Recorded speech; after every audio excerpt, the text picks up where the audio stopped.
कराची के इलाके गुलबर्ग में पुलिस की ड्रामाई कार्रवाई। बंगले में डकैती की कोशिश नाकाम बना दी। मुकाबले में पुलिस के साथ फायरिंग के तबादले में सिल्वर करोला डकैत गैंग के 3 कारिंदे मारे गए, जबकि एक जख्मी हालत में गाड़ी समेत फरार हो गया।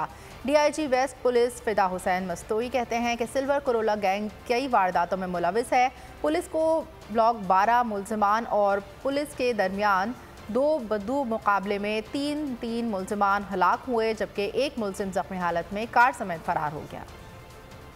इत्तला मिली है कि ये गैंग एक घर में घुसा है और वारदात के करने के लिए तो पुलिस पार्टी यहाँ पे पहुँची है और बताया जा रहा है कि 4 जो पुलिस पार्टी बता रही है कि 4 क्रिमिनल्स हैं। एक बाहर कार में सिल्वर कार है टोयोटा करोला की, उसमें इंतजार कर रहा था और 3 ये वारदात में मशहूर थे तो 3 न्यूट्रलाइज हुए और एक जख्मी है जो कि कार लेके निकल गया। और अगर आपको हमारी ये वीडियो पसंद आई है तो लाइक पर क्लिक कीजिए।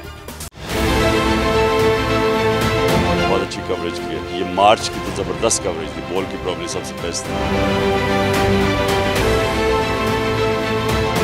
सबसे ज्यादा रील्स और सबसे ज्यादा रेटिंग के साथ बोल रहा नंबर 1।